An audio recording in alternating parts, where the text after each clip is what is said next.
Oh, open mics can be brutal, especially here. But Oh, dude, yeah, open mics are so brutal. Welcome to the Adler.tv show, where there's a new guest and a new episode, a new topic every single week. Hopefully. Sorry, I went to Yellowstone with my wife. It's been crazy. Hopefully things will get better here on out. I'm trying my best. This episode features comedian Nick Canaday. Nick recently met me at my house to record this podcast you're about to hear and to write a comedy song that we would then perform live the very next morning on the Rick and Bubba show. So at the end of this podcast, you will hear the final product of the song performed live on the Rick and Bubba show, and you'll see how the whole song came together. Have a listen. My guest this week is comedian Nick Canaday. He is a very good friend of mine, and he is my only friend, who I've done comedy with pretty much in the last 8 years that I've been working at Rick and Bubba. This is the one guy that has consistently come back to me time and time again and said, "Hey man, let's do a new comedy project. Hey man, let's make a new song. Hey dude, let's make a new video, whatever." So just in his tenacity alone, that makes me want to work with the guy, comedian Nick Canaday. What's up, buddy? Dude, it's good to be here. Dude, thanks for being here, man. Cool to be on your show. I'm really proud of you. This has been a cool endeavor. Dude, it has been much harder than I thought it would, but that's good. Yeah, that's part of it. You know, anything that's easy isn't really worth working for, right? That's right. Why would we want stuff to be easy and just fall in our lap? That's it, man. That's it. Nick also has his own show, the Canaday Show. That's right. Which does not air daily, so I'm not sure. He maybe needs to work on that title, but yeah. No, it's a great show. He was kind enough to have me on his show as well, and I'll link that below in wherever you may be watching this, YouTube or on my website. But that airs on, what is that again? That's a good question, actually. Maybe if I knew that, there would be more viewers now. It's Spectrum 180. That's right. But it's also on My Cullman Television. They have a website and Facebook where they launch everything on as well. So it's growing. It's growing. Awesome, man. Yeah, it's definitely different than anything else that's on that platform. Oh which yeah, I think it's awesome. the only comedy show there and I enjoy doing it. It's fun. It's definitely a unique market to try to do comedy in. I don't feel like it's always well received just because it's kind of like I describe it. My comedy is more of a college comedy. Yeah. Whereas I feel like Cullman is kind of a Larry the Cable Guy market. Don't get me wrong. Sure. He's a great comedian. Ron White, Jeff Foxworthy, and I'm just not necessarily in that vein of comedy. So it makes it more challenging. But I mean, like you said, challenges are what I would much rather kind of work through a problem and figure out a solution than have something just be like, oh, well, this is easy. I'm never facing difficulties. I just feel like comedy definitely isn't that way anyways, though. No one goes through it and just crushes. Yeah, exactly. To quote everyone who's ever tried it, comedy is hard.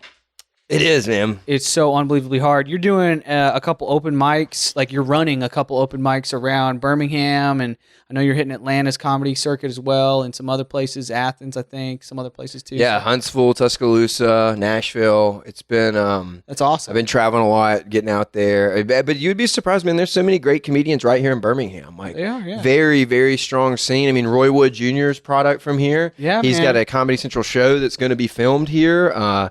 Terry T, another comedian that's he's from Bessemer, and he's headlining at the at Comedy Cellar in New York, and that's the mecca of comedy. He's someone that's made it. I mean, you have Jermaine Johnson, the funny man that does all the Alabama videos. I mean, dude, he's crushing it. There's just Ricky Smiley. I mean, there's so many great comedians right here in Birmingham that are doing really big things. Yeah, man, it's amazing. And as I've been focusing more on the podcast this year, you have been just crushing stage time, man. It's getting time on stage, and that's how you get better. That's how you get quicker. That's how you get good. Yeah, so trying to get 30 minutes a week is the goal. It's tough. Wow, nice. But yeah, that's the goal, is to get 30 minutes of stage time a week. So we've done probably 40 projects at least, you think? Ooh, yeah. I mean, when you think back to all the actual skits when I was interning and and Christmas stuff, we've definitely 30 to 40 projects for sure. Yeah. Some of them have done well. Some of them not so well, but The ghost of Bear Bryant. That's how you learn. The ghost of Bear Bryant. I forgot about that one. That did not go well. Yeah, and the problem is I was so committed that like I couldn't back out. You know, I was really doing the ooh, like the ghost voice, and like nothing was landing. It's a tough comedy is hard, man. I did stand up like a week later after that because I had to get that taste out of my mouth. Dude, oh my gosh. There's nothing better than it's like scoring a touchdown when you land a joke or you land it. Especially, I'm happy when it's over. That's when I'm happy and I'm like, yes, we did it. Like during it, before it is actually fun. Writing it is fun, but the actual performing of it, if it's not going well, man, it is just it's comedy hell, man. I can speak more to it not going well. Yeah, me too. But also, I don't understand the scoring a touchdown that you speak of. Yeah, right. Let me. I don't know what would be like winning a fortnight. Is that a better illustration for you? Yeah. Okay. No, I'm not good at that either. God. But dude, like when you lose, it just sucks so bad. Like I have had periods in time in my life where I'm just like, I'm not funny. I'm a garbage person, and you just can't let it. You know, you can't let it. I guess people just don't like me as a person. The worst thing that I think that's ever happened to me was I was doing stand up and I was just bombing, and this lady goes, someone like tried to heckle me, and she was like, "Hey, he's trying," and I was like, "Oh, that's worse than getting heckled." Like I would rather you just not. Don't patronize me up here. Don't take up for me. This is bad. I know what this is. Like she was like my mom. Like, leave him alone. He's trying. He's chasing a dream. Just go out there and have fun and try your best. Yeah, it was bad. That was the worst, I think. But having fun though is important. Like people can read it, man. You got to be real, and people can read it if you are not having fun up there. Like if you're nervous in any kind of way, boom, you consider yourself, unless you figure out a way to work it into your bit, which is very, very difficult for more people. And then you end up playing this weird character if you end up staying in that direction, and you don't want to be, Bobcat Goldthwait or whatever his name is, that was like, hey guys, had to be that guy for the rest of his life. Everybody wants him to do the voice and all that stuff. So really just finding out who you are, finding your voice, and then figuring out how to bottle that and just chopping out extra words and then getting it out to the people and doing it over and over and over again is really the way to do it, man. Well, I'm an energy comic. And so like I definitely like recognize like I'm more like a comedy club comic. It's high energy. Sometimes like my material, I would say it isn't always like strong, and if somebody else was necessarily delivering it, it might not land as well because it's more there's pauses and facial expressions and things of that nature. Whereas like it's important for me to have energy, because if I go out flat and I like, it's just so easy to tell like if I don't want to be there, and it's like, well, this isn't gonna land. And being confident and confidently delivering something and saying something is half the battle. Yeah, man. Like, and you got to believe in the bit. Yeah. You got to believe in that joke. Like, it might not be good, but be committed to the joke at least until it's over, and then you can go, well, that didn't work. I'm not doing that again, or I'm going to change something about it if it kind of worked a little bit. I mean, I've seen jokes go a million different ways, but if you're not confidently and you're stumbling through it, it's never going to land. That's it, man. And speaking of a million, we have had one video get, I'm going to say 1 million views. It did get 1 million views. Did it hit the one? It's over 1 million now. I can die now.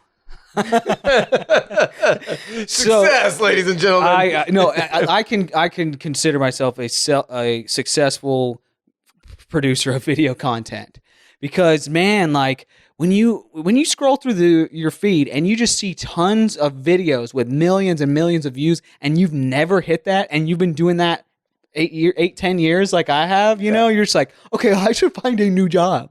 I should sell homes or something. I don't know. I should become a plumber, something. But that's awesome, man. I didn't realize that video hit 1 million views. And one of my favorite things about that video is that, yeah, it's funny. We're making fun of us. We're making fun of us. But we also lift up another person, and we also point to good organizations that are doing good work. Yeah. That was definitely one of my favorite videos we did, just because it was so impactful, and it was about something. Like anytime you can laugh and have fun while like doing something for a good cause, it's definitely like way more than like just telling a joke that like hurts someone's feelings. Like, Yeah, I would much rather be involved in an uplifting, like funny, positive thing than something negative. No doubt, man. I'm going to talk about uplifting in 1 second, but just to give everybody an idea of what the video is about, it's about Calvin the Sign Man, who outside of Firehouse Subs on Green Springs Highway, this guy was like an institution. He would be, twirling the sandwich board signs. And he's been there for years and years and years and years. Like 20 years, right? Yeah, and just people just waving like crazy, and people know him, people honk at him, people say, like they're driving along and then they see him and they're like, okay, how could I ever have a bad attitude? Look at that guy's attitude. It's amazing. Calvin the Sign Man, just Google it or whatever and you'll find the video for it. And I think Sign Waver. That's what the Sign Waver, yeah. Sign Waver. Calvin the Sign Waver. And so yeah, that was a really cool video to be a part of and just to see how people responded to it was awesome. But one thing I loved about it is that it was uplifting.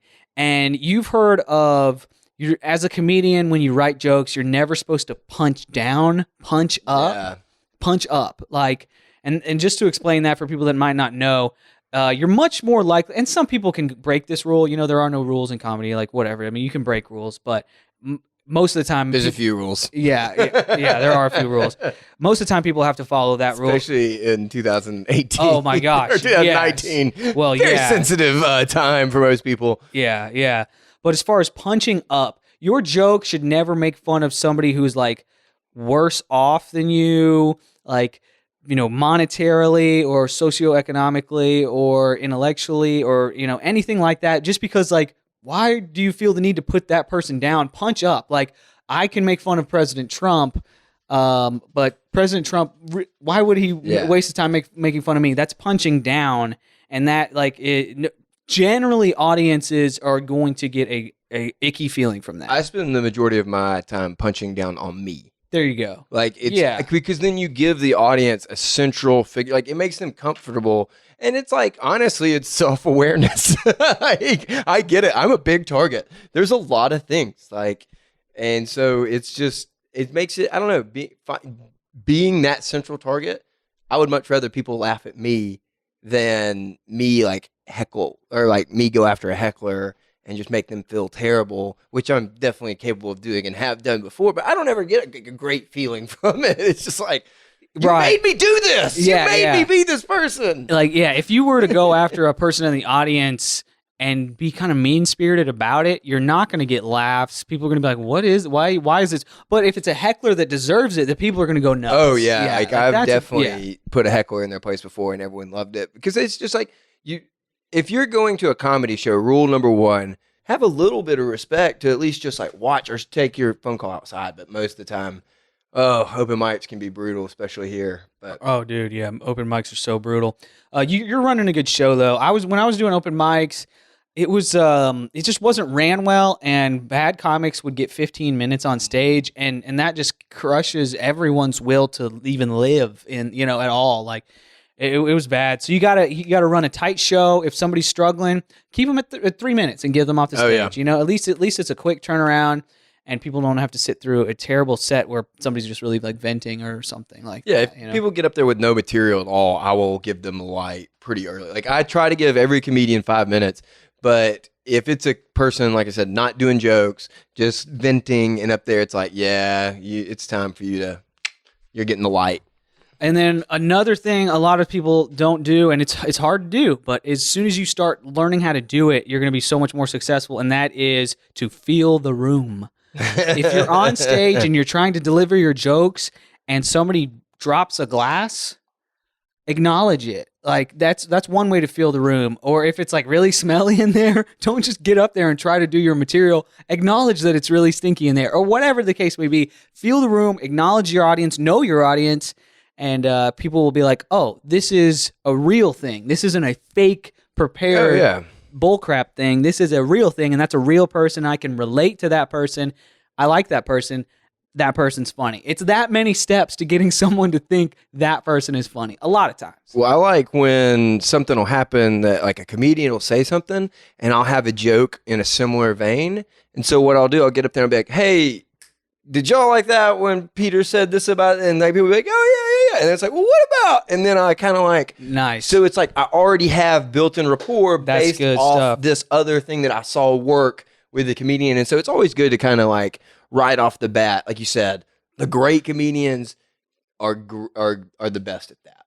Like the people that are good can kind of acknowledge it, and I'm in that range. But the people that are great know how to capture that moment and then just like punch you at the end with a great punchline. And let me say that, like, all the things that I'm saying about being a good comedian, that's like me also talking about LeBron James being a good basketball player.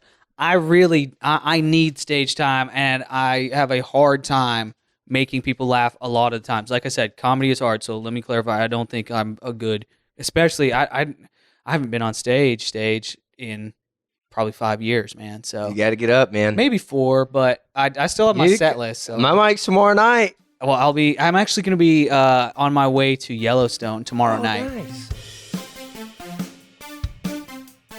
Yeah, man. I texted you earlier today, and because I realized that tomorrow is my coworker Greg Burgess's birthday.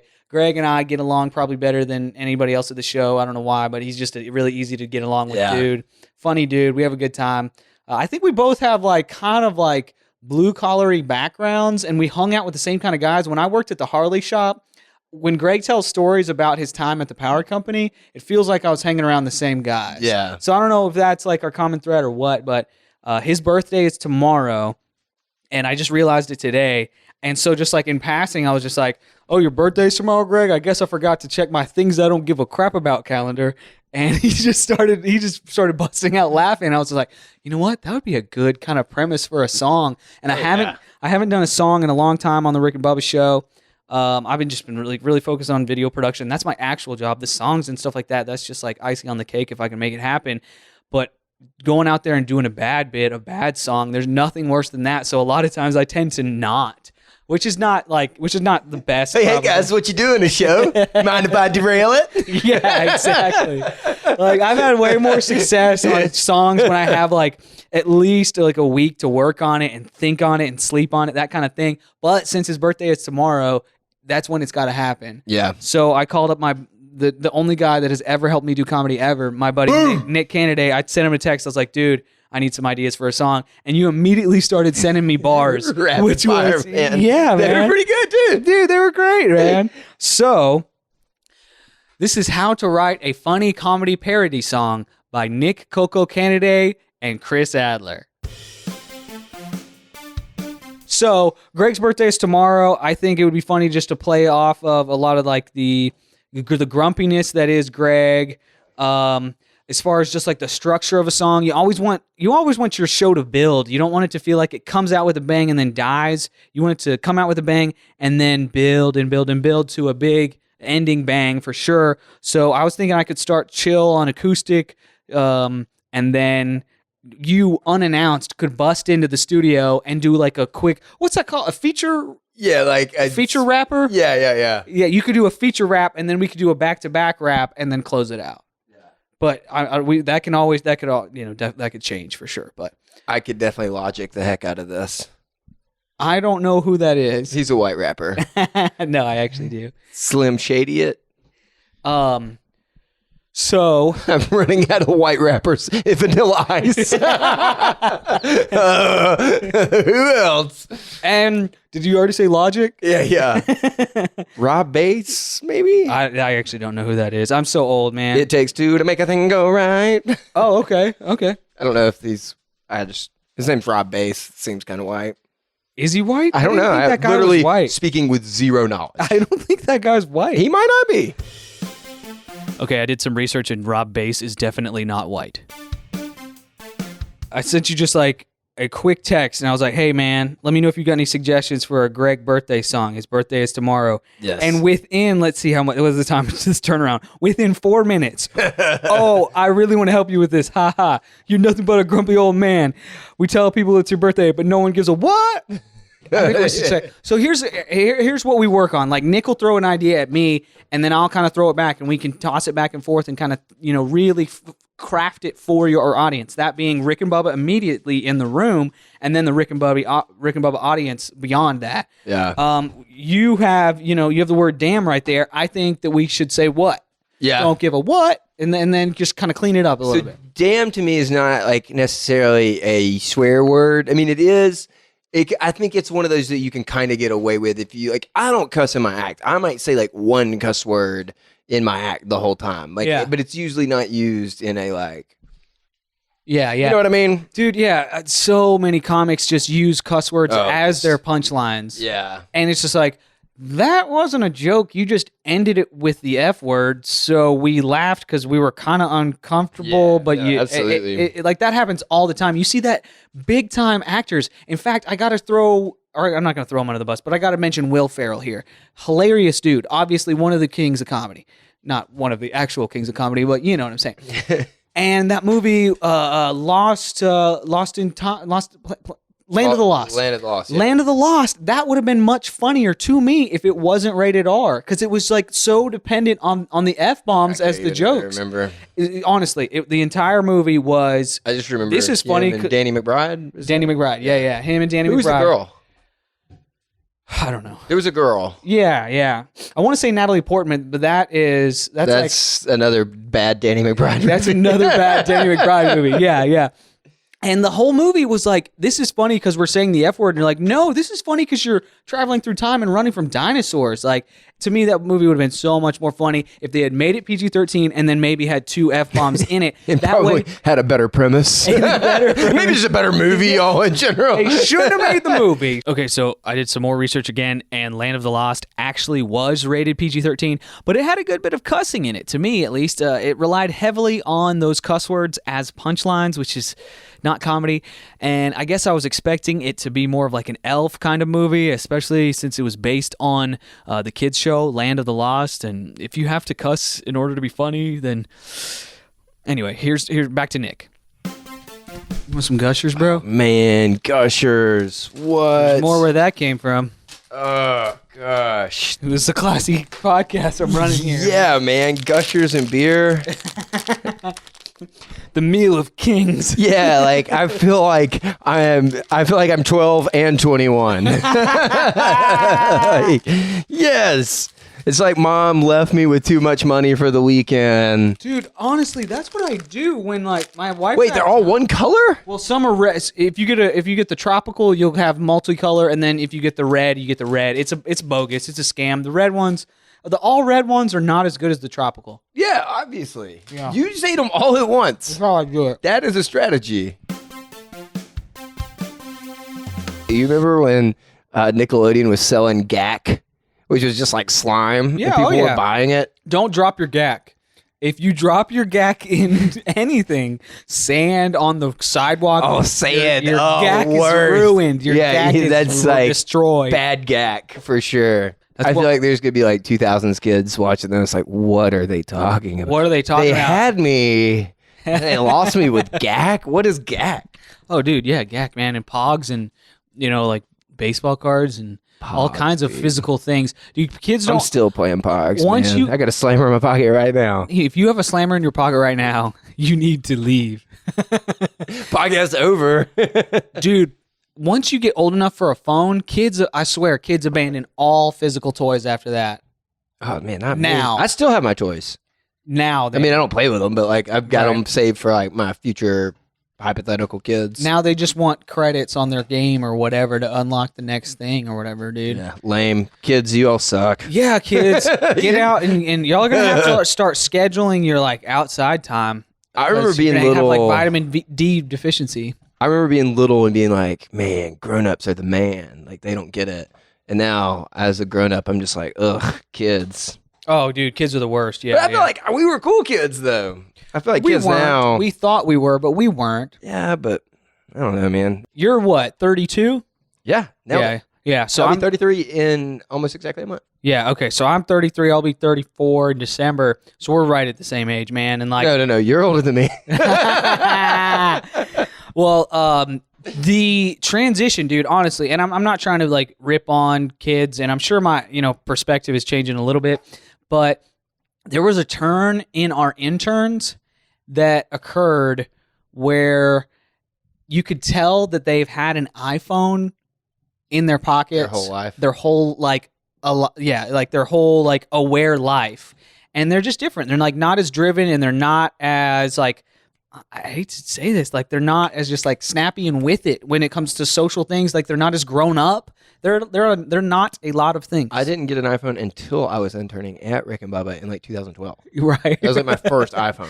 Yeah, I used my mom's cell phone until college, and then I didn't have an iPhone until after college. A Nokia, like one of those brick phones that had like Snake on it when I turned 16. Yeah. Yeah, I was my 19. Parents wanted to know where I was at because I was driving. Yeah. So that was my first phone when I turned 16. Dude, I would give girls my phone number in high school, and they would call that number, and the voicemail would be like, "Hi, this is Linda Adler." God. And like, oh man. And so none of them left a voicemail. I didn't even have girls calling me in high school, but it would have been like significantly fewer. The than one zero. girl that called me, so she didn't leave a message, and then she didn't pick up when I called her back. That's crazy. She wasn't the one. Not the one. That's She what was my mom not the would one. say. That's right. My mom would always be like, Nick, one day there's going to be a girl that's going to be able to love you just for you. You know, I can And- tell you have a great relationship with your mom. I do. Almost too good of a relationship with your mom. Yeah. I don't know what you're insinuating or inferring. Not like that. Yeah, Not yeah, like that. yeah. Okay, No, I'm not no. dating my mom. No, if that's not what, like that. Yeah, I love my mom. She's awesome. How often do you call and talk to your mom on the phone? Oh God, well, I don't like talking on the phone. I work in Cullman, so I like see her in person Okay. a lot, That makes sense. and Okay. so we'll have like actual face-to-face conversations a good bit. yeah. But yeah, I just think, Like, you don't want to be one of those guys that at the age of 30 or whatever, 27, whatever, that has a problem and calls his mom to... I call my parents a lot though for problems. Not like I guess you have a better relationship with your parents than I do, Nick. Well, I mean, yeah, but I mean, think about like anything. Like, I mean, even in the Bible, it talks about like seeking wisdom and seeking counsel and like honoring your mother and father. And I just think like throughout my life, if there's any two people that have my best interest at heart at all times, it's my parents. And so when I'm going through stuff or difficult times, it's like, okay, I'm gonna call them and seek their advice on it. I didn't know. So yeah, we do have a really good relationship. I mean, and I didn't realize how special that is because there's so many people out there that really, I mean, especially doing comedy, man, like comedy, you realize like it's like a battlefield of people that are hurt and injured and have had traumatic things happen to them in life and have had terrible relationships with parents and family members. And it really just makes me all the more thankful going like, wow, like this is so much perspective, like kind of like Calvin, like where you just like, I don't really have problems. I haven't really had like even the trials and tribulations I've had in my life feel so insignificant to like losing a parent or having abandonment issue. You know what I mean? Like, Most definitely, man. I guess I'm just an ass, and I'm sorry. oh no. No, I didn't mean to do that. It wasn't like a. But no, I mean, but I felt like it was like if there is a good takeaway from comedy and from doing that, it's that you do get to help. If you are a Christian in that field, you do get to help minister to people because it's such a hurting and depressing and alcoholic field. No, it is. If you look at most like great comedians, most of them have some kind of crippling either incident or upbringing Or anxiety? anything. Depression. Yeah. I mean- Most of the greats have some Brody kind Stevens, of like just like great comedian, just killed himself in the past year. yeah. Because of just all sorts of terrible like depression states and things that he experiences, the highs and lows of manic. That's what my comedy open mic is called, is manic. Yeah. Because I feel like it's such a word that describes so many comedians because there is such highs and lows in comedy. Oh, dude. I was gonna say the highs and lows just in comedy itself, like those are brutal, man. A lot of the time, so like you have to be almost a little bit crazy to want to do this, and you also have to like use comedy as you're coming up as a defensive to get real good and real sharp and kind of grow and cultivate that comedy mind. You kind of have to use it all the time. And if you're extraordinarily good looking or extraordinarily good at something, sports, whatever, you're probably not going to lean on that. You're probably not going to lean on being a jester for people throughout your life. People are shocked that I do comedy and I'm such like extraordinarily good looking. You know? I was going to say, so where did you fit in? What happened to you as a kid is what I was going to say. Yeah. But you grew up with red hair, and that probably made you feel a little bit different than everybody. Well, definitely. I mean, like, it was always a struggle to find a square dancing partner every year. Girls So sorry. didn't want to necessarily dance with Opie. It was tough, man. I had to develop thick skin and no pigment. Thick skin. It's tough, man. It's a Thick, tough combination. non-pigmented skin. Dude, And my hair was so much redder when I was littler. Like, as I've gotten older, it's kind of browned out a little bit. Yeah. You know, but it's starting to get a little gray in there, actually, even white. Not gray. It's weird. Redheads get white hair. Interesting. I didn't know that. Yeah, I'm getting because the whites. pigment's gone. Okay, did not know that. That's cool, man. You know, It's Silver gonna be Fox. an Eagles concert, just all whites. Yeah, I was the shortest kid in my school all the way up through like 5th grade, and I don't know if they do this anymore. Talking about the times that they are a changing. When I was coming up, every year, once a year, we would literally line up the class from shortest to tallest. Yeah, we did that. For pictures. And it's like, you know, all the short people in the front. But I'm like, couldn't we just have 2 categories, like short and tall? Do we have to really rank everybody? Okay, so back to this song that we're doing. And you and I will throw it, I'll throw something your way, you'll throw it my way, and then eventually we start typing. And then we get it all typed out, and then you kind of have to start this copy and paste process where you hopefully make it flow, where it feels like there's a flow to it. It feels like the flow. Yeah. It feels like a conversation. It feels like something like a book, a beginning, a middle, and end, that kind of thing. So that's the kind of where, and that takes a long time. Also, cutting out extra words. Check out Jerry Seinfeld. Chris Rock called Jerry Seinfeld a wordsmith. And what does a smith do? They pound and shape and cut, and they shape things into the shape that they need them to be. In comedy, if you can cut out your extra words, cut out any extra word, write out your entire joke and any tiny little extra word. Cut it out, because the goal is to set up a joke and get to the punchline before the audience has time to tune out or finish the joke themselves or whatever. But like, you've got your setup and your punchline, and with the shortest amount of words possible, get that out there. That's something that I think is so important, because then you can increase your joke frequency and your laugh frequency throughout your set and get more jokes in a 1-minute set, a 5-minute set, a 30-minute set, or whatever. Go. You got some more bars for me, bud? This one we can't use. Okay. So we'll take some of this stuff, put it together, and then kind of put all the jokes in one big sheet, and then be like, no, yes, this one is the best, so let's move it to the end. This one is the second best, so let's put it at the beginning. You want to start with a bang. If you start with a weak joke, first off, you're in a lot of trouble. And it's a tough room. And if the room isn't on your side, whether it's the Rick and Bubba guys at the desk, or it's the people at a comedy club, if the room is not on your side, you're in a whole lot of trouble. So, but dude, thank you so much for being on the show. Oh no, dude, thanks for having me. This is fun. Hopefully it'll go well. Anyway, so you guys have a birthday song for Greg today? We do indeed. So Okay. here it is.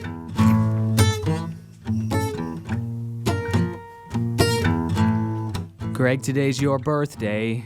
Who cares? Not me. On a scale of important things, you are a 3. There are so many things I care much more about. I offer no gifts, no card, no kindness, and no cloud. I want to box you, Greg. Like the Thriller in Manila. If you got attacked by Harambe, I'd help the gorilla. I wouldn't show up to a party if you sent a personal invitation, Greg.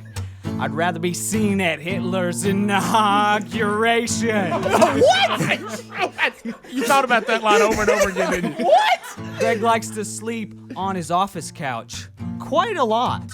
Which makes sense, but at home he sleeps on his couch whether he likes it or not. He's Greg Burgess.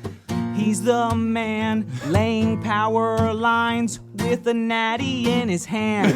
He's a grandpappy and everyone's friend. But if you make him mad, he'll tell you to kiss his rear end. So let's all sing this together. Greg, it's your birthday. We wish we liked you better. You wear cargo shorts like you work at the docks, and to make it even worse, you wear them with Crocs. Greg Burgess, he does what he wants, like leaving in the middle of boring segments. Greg, it's your birthday. We hate you quite a lot. You're the human equivalent of a stolen parking spot. Your flatulence stinks like that of a skunk, and everyone knows you love getting rocked. How is Rick older and still has more hair? It's like God pranked you with a can of Nair. Greg does the work of 2 half men, but he has 6 interns do it for him. He's Greg Burgess. He thinks he's the man. Laying power lines with the natty in his hand. Now he's a grandpappy and everyone's friend. But if you make him mad, he'll tell you to kiss his rear end. So let's all sing this together. Greg, it's your birthday. We wish we liked you better. Greg, you're never there for me when I'm stuck in an emotional rut. You're less comforting than using sandpaper on my butt. The movie Blackfish featured a real sad Shamu. It turns out the whale got even sadder when he was hanging out with you. Hanging out with Greg or stepping in dog doo. Greg, your personality has actually made it hard to choose. In fact, here's a list of things we like better than you. Cornhole on ESPN. Shirtless dudes at the gym. Referees taking hours to review a play. Any music that's made by just a DJ. Vanilla Ice, MC Hammer. People who correct my grammar. A frat boy on guitar playing Wonderwall. Women playing basketball. Girls who break my heart. A creepy guy talking about art. Getting stabbed in the back by a friend having a catheter put in. Burps in my face, playing Fortnite, the liberal media, and the alt-right. Stubbing my toe, bugs in my bed. Knowing one day we'll all be dead. These are the things we like more than Greg. He's Greg Burgess. He thinks he's the man. Laying power lines with the natty in his hand. Now he's a grandpappy and everyone's friend. But if you make him mad, he'll tell you to kiss my rear end. Let's all sing this together. Greg, it's your birthday. We wish we liked you better. Very good. What an honor, Greg. That's good stuff. What an honor, Greg. Well, I feel like I've accomplished everything with these two I intended to do. That's it for this episode, and the nonprofit of the week is the Link of Cullman. They help people that are struggling with life, finding a job, struggling with parenting, or just struggling to keep their cool. The Link of Cullman has classes, coaching, and support to help you every step of the way. And if you're not in the Cullman, Alabama area, they can point you to an organization in your area that can also help. For more info, go to linkingcullman.org. Next week, my guests are Fletcher and Ian from the first ever White Guy Film Podcast. It's the first one ever. There's never been a White Guy Film Podcast ever. These guys host a film podcast. I'm going to sit down with them and talk movies. It's going to be great. For all the links regarding this episode and for previous episodes, go to adler.tv. Please like, comment, share, and subscribe on YouTube or on Apple Podcasts. Your comments and your support are amazing. I cannot thank you enough for it, and I will see you next week. My wife's in some crazy place right now, and she's texting me, so I'm going to text her just a bunch of kissy faces. That'll buy me a little bit of time. 30 minutes. Yeah, for sure.